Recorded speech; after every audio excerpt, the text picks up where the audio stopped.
సిద్ధం పేరుతో నిర్వహించిన ఈ సభకు సంబంధించిన ప్రసంగాన్ని ఆయన ట్వీట్ చేశారు. ఈ దుష్ట చతుష్టయం పద్మం వ్యూహంలో చిక్కుకుపోవడానికి ఇక్కడ ఉన్నది అభిమన్యుడు కాదు, అర్జునుడు. పెత్తందాళ్లపై ఈ కురుక్షేత్ర యుద్ధానికి నేను సిద్ధం, మీరంతా సిద్ధమా అని జగన్ ట్వీట్ చేశారు.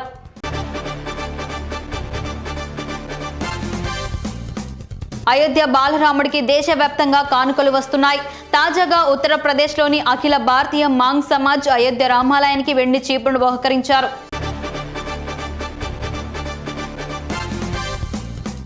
తెలంగాణ సీఎం రేవంత్ రెడ్డితో మాజీ ఎమ్మెల్యే తీగల కృష్ణారెడ్డి భేటీ అయ్యారు.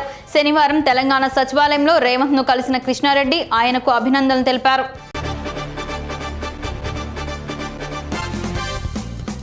పేదలకు ఆరోగ్యం అందించేందుకు దాతలు స్వచ్ఛందంగా ముందుకు రావడం ఆదర్శనీయమని అవనిగడ్డ నియోజకవర్గ టీడీపీ ఇన్ఛార్జ్ మండలి బుద్ధప్రసాద్ అన్నారు.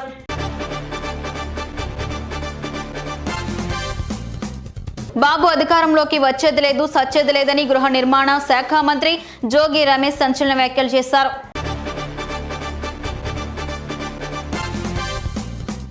నూజివీడ్లో శనివారం రాత్రి టీడీపీ పార్టీ నాయకత్వంలో జైహో బీసీ కార్యక్రమాన్ని నిర్వహించారు. ఈ కార్యక్రమానికి ముఖ్య అతిథిగా ఏలూరు జిల్లా టీడీపీ అధ్యక్షుడు గన్నె వీరాంజనేయులు హాజరయ్యారు.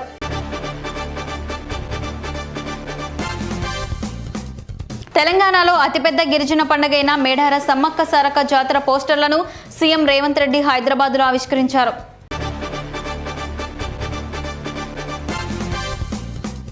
ఎంపీ అయిన నాటి నుండి నేటి వరకు ఎన్ని గ్రామాలు తిరిగావు, ఎన్ని నిధులు ఖర్చు చేశావో, నీ సొంత ఖర్చుతో ఏం అభివృద్ధి చేశావో చెప్పగలవా అంటూ కేశినేని నానికి ఆయన తమ్ముడు టీడీపీ నేత కేశినేని చిన్ని సవాల్ చేశారు.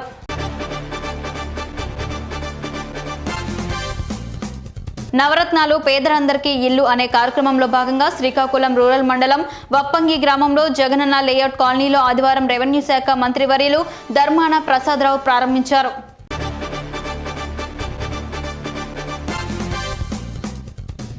గవర్నర్ కోటలో కొత్తగా ఎమ్మెల్సీలుగా నియమితులైన ప్రొఫెసర్ కోదండరాం, అమీర్ అలీల్ ఖాన్లు శనివారం సీఎం రేవంత్ రెడ్డిని కలిశారు.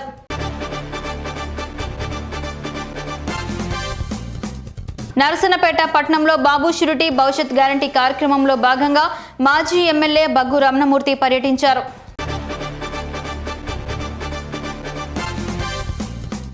తెలుగుదేశం జనసేన పొత్తులో భాగంగా తెలుగుదేశం పార్టీ అభ్యర్థి గొల్లపల్లి సూర్యరావుకు రాజోలు సీటు ఇవ్వాలని డిమాండ్ చేశారు.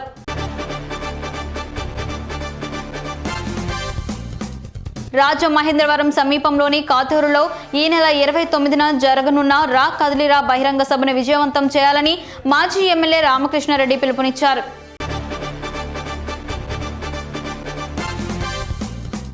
ఉరవకొండలో చంద్రబాబు పర్యటన ముగిసింది. చంద్రబాబు బస చేసిన ప్రాంతంలో నాయకులు కార్యకర్తలతో కొద్దిసేపు ముచ్చటించారు. అంగన్వాడీ కార్యకర్తలు, ఉపాధ్యాయులు ఆయన్ను కలిసి వినతి పత్రం అందజేశారు.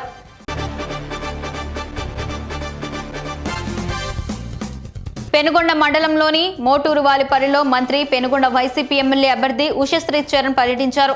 ఆత్మీయ పలకరింపు కార్యక్రమంలో భాగంగా మంత్రి ఉషశ్రీ చరణ్ మోటువారిపల్లిలో పర్యటించగా గ్రామ మహిళలు, కార్యకర్తలు పెద్ద ఎత్తున మంత్రికి ఘన స్వాగతం పలికారు.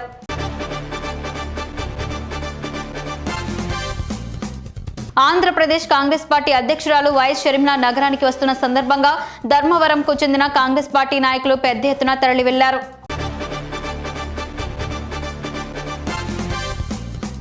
అధికారంలో ఉన్నప్పుడు తెలంగాణ టాప్ లో ఉండడానికి నిర్విరామంగా బీఆర్ఎస్ పనిచేసిందని మాజీ మంత్రి కేటీఆర్ అన్నారు. కాంగ్రెస్ ప్రభుత్వం ఇచ్చిన హామీలను ఖచ్చితంగా అమలు చేసేలా గల్లీ గల్లీలో నిలదీయాలని కార్యకర్తలకు సూచించారు.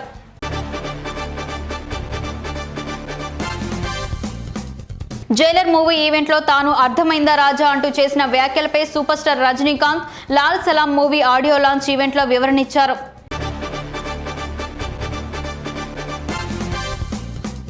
బీఆర్ఎస్ అనేక ముళ్లబాటను చూసిందని, పూలబాటను చూసిందని ఎమ్మెల్యే హరీష్ రావు అన్నారు. కాంగ్రెస్ అధికారంలోకి రాగానే 15,000 రైతు బంధు ఇస్తామని ఇప్పుడు 10,000 కూడా ఇవ్వడం లేదని మండిపడ్డారు.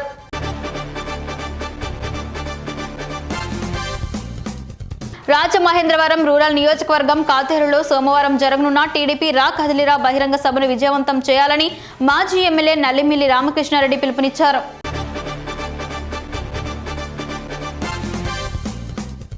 రాష్ట్ర వ్యాప్తంగా ఇందిరా క్రాంతి పథకంలో పనిచేస్తున్న స్పేర్ ఉద్యోగులు న్యాయమైన డిమాండ్లను సీఎం జగన్మోహన్ రెడ్డి దృష్టికి తీసుకెళ్లి పరిష్కరించాలని ఎమ్మెల్సీ సూర్యనారాయణ ఆదివారం కోరారు.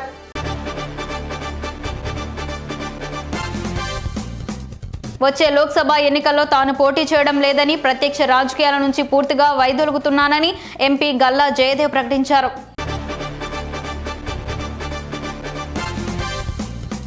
తెలుగుదేశం పార్టీ అధినేత నారా చంద్రబాబు నాయుడు ఆదివారం నెల్లూరు నగరానికి విచ్చేస్తున్నారు.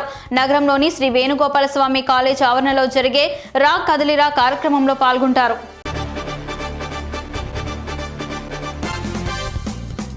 సిద్ధం పేరుతో ముఖ్యమంత్రి జగన్మోహన్ రెడ్డి భీమిలిలో నిర్వహించిన భారీ బహిరంగ సభ విజయవంతం కావడంతో ప్రతిపక్షాల్లో ఆందోళన మొదలైందని రాష్ట్ర పౌర సరఫరాల శాఖ మంత్రి కారుమూరి వెంకట నాగేశ్వరరావు అన్నారు.